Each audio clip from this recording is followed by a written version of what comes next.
Hey there, friends and enemies, Joper here again, and recently I did a video on my Sephiroth deck asking the fine commenters on YouTube how they would improve it, so I figured I'd do the same with my favorite deck that I've ever built. I know it's not perfect, I am not a long-time player, I just came back about a year ago to Magic the Gathering, and Tiamat just is so much fun to play in my opinion. I actually saved this deck because I mostly play with my wife and son, and then also some close friends in a pod. And I saved this deck for when the people that I know start telling me like, okay, they're ready for a little bit more power. Like, this is not one of my shenanigans deck. I know it's not perfect. It's nowhere near CEDH or anything like that, but this is the type of deck that I would call a pub stomper. So if somebody is not prepared to handle it, it can get out of hand quickly. And so when we're playing various decks and going through what works and what doesn't work, this is one I kind of use to test how strong my fellow players' decks are. So I do think this one is very, very fun. If you didn't know, Tiamat, very expensive. All 5 colors and 2 colorless. Flying when it enters. If you cast it, search your library for up to 5 dragon cards not named Tiamat. Obviously in Commander, that's going to be every other dragon in your deck. And then reveal them and put them into your hand, then shuffle. So obviously that's huge, but you're going to need a lot of mana in order to use this deck and really cast things. So I'm going to have more lands than I normally would. I also have Grandmaster of Flowers. Now, this is not a card that necessarily you need in this deck. I just like him because he is Bahamut right here, so I think thematically it made a lot of sense. And yeah, so as long as Grandmaster Flowers has 7 or more loyalty counters on him, he's 7/7 dragon, god creature with flying and indestructible, and then target creature without first strike, double strike, or vigilance can attack or block. So that's a nice little bonus there. I do think he's fine, nothing too crazy. 4 mana for Planeswalker is what it is, but I just thematically thought he fit so well. Adult Gold Dragon, a Tarka World Render. This is one I absolutely love. Whenever a dragon you control attacks, it gains double strike. Obviously, dragons are normally very, very beefy, so having that in the deck provides a lot of value. Then we've got Dragonborn Looter. This is one of my cheap cards because it's you can get hit a lot before you're able to summon stuff in this deck if you're not careful. Dragonkin Berserker, same thing. This is not a dragon, but his boast ability is much cheaper if I have a bunch of dragons out, and then I can start creating 5/5 red dragon tokens for very little mana. Dragonloft Idol. This one is not a dragon as well, but it does get +1/+1 and has flying and trample whenever, as long as I control a dragon, which is pretty much over all the time. Dragonlord Servant. This is huge in order to get the dragon souls out for less mana. Same thing with the Dragon's Disciple. Dragon Spear Shaman as well. I actually like this card a lot. And then having them cost 2 less to cast is actually crazy. We've got Earthquake Dragon. He's very, very nice. Very beefy. It's 15 mana. So X is the total mana. So the spell costs X less to cast, where X is the total mana value of dragon you control. So essentially, you can potentially cast this for basically nothing. So that's something nice. And again, you can sacrifice a land to return it from your graveyard to your hand, and it's very, very powerful at a 10/10. Earthquake Dragon, Foreboding Statue.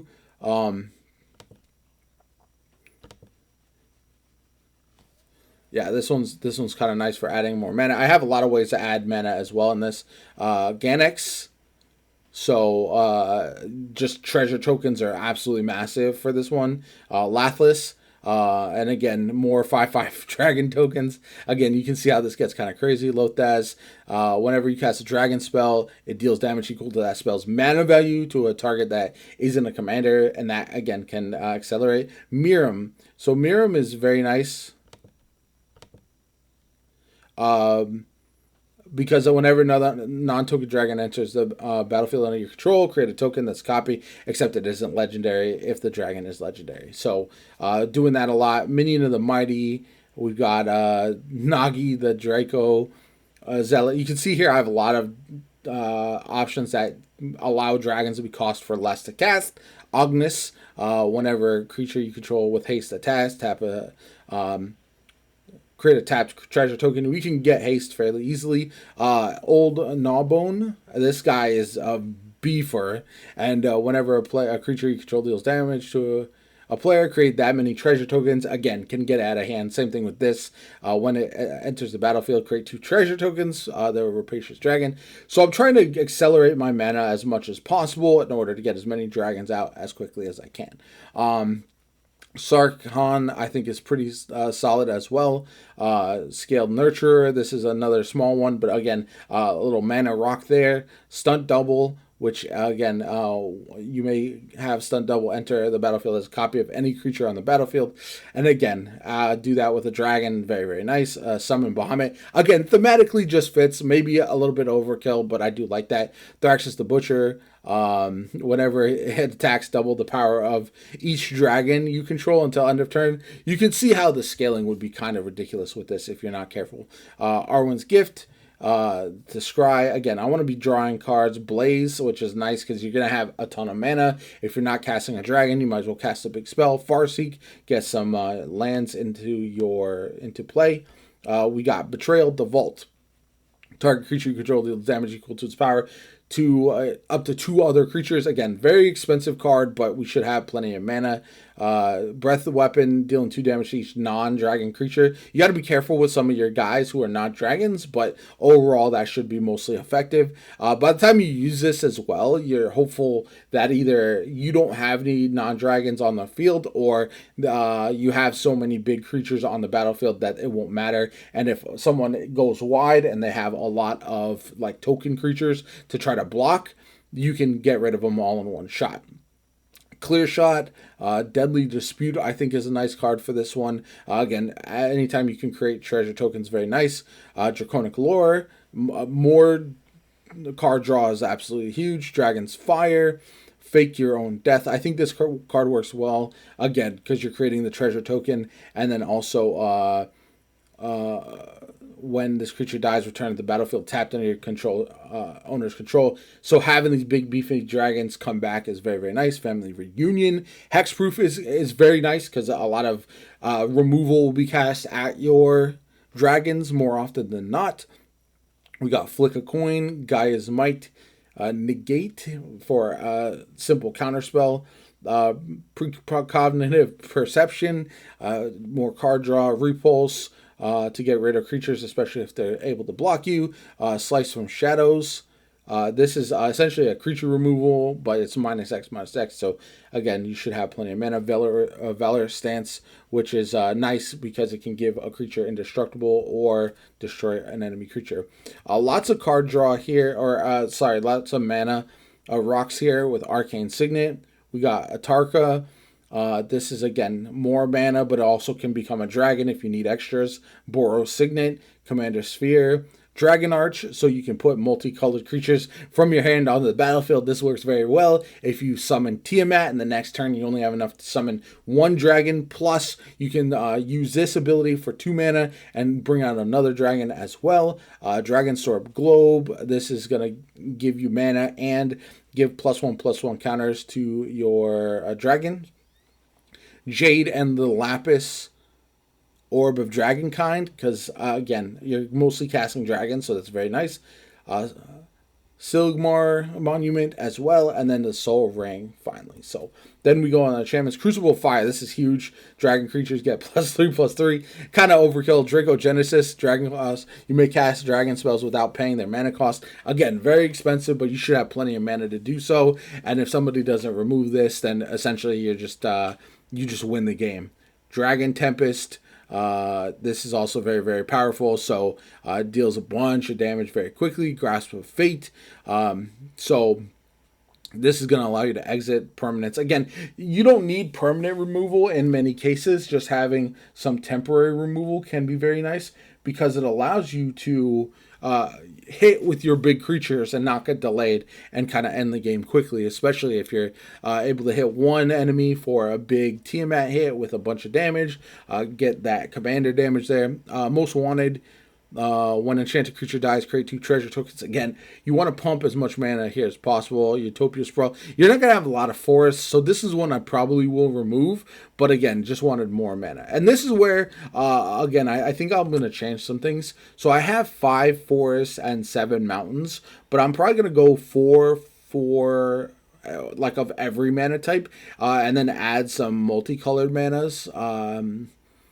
In order, multicolored lands, in order to kind of spread that out as well, as long as they have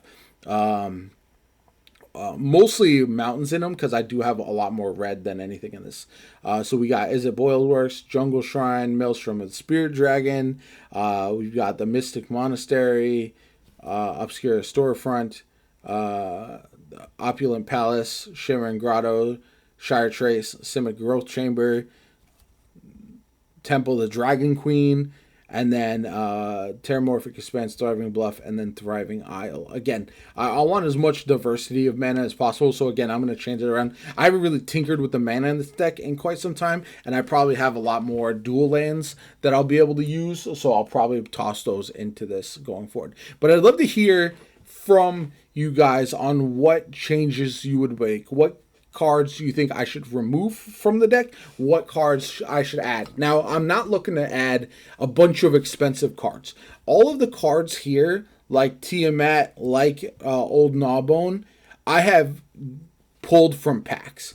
So I don't normally spend over $10 on singles unless it's a card I absolutely need. For example, I did buy a Traveling Chocobo previously, not the super expensive one, but just a $14 one or whatever. But for the most part, I'm not really spending a lot of money on singles unless I really, really want a card, because I like to pull packs, but I also I mostly play with my friends and family, so I'm not really needing to build a wildly OP deck or anything like that. Now, with my Sephiroth deck, that's the one that I've determined that I want to play with other people in new pods at like my local game store, and so that's one that I might purchase some more expensive cards potentially. But for this deck, I'm just looking to kind of refine some things that I think could help out quite a bit. Overall, I think this, again, classic Dragon Pub Stomper type of deck. I call it a Pub Stomper. So if you don't know, in games like Call of Duty and other shooters, first-person shooters, you will have players who don't play ranked. They won't play like high-level competition, CDH or something like that. Instead, they'll play lower-level competition, and they will put up very big stats. And again, I only pull this deck out when I know that, like most of the time, to be honest, it's when somebody asks me to use it because they want to test out how good their deck actually is and if they can deal with something like this. So again, I'm not saying this is like a tier 4, tier 5 deck or anything of that nature. I'm just saying this is the type of deck that if you have a really slow tier 1, tier 2 deck that really doesn't have enough counters or enough ways to ramp quickly, it can get problematic very, very fast. So I do think that this is a fun deck. I love dragons. I'm a big fan of Tiamat in general. I know I could go with the Dragon instead. That would be very good. I could change this around and go with Miram. But overall, I don't think those are going to be as much fun for me personally. And so for that reason, I am going to stick with Tiamat as my commander and maybe just tinker with this a little bit just to make it a little bit better. But I think for now, I'd love to hear from other people on what you guys think of this game, of this deck in general. What's your favorite dragon card? What's your favorite dragon deck? How would you build it? I'll leave a link to the description of this one in the comments down below.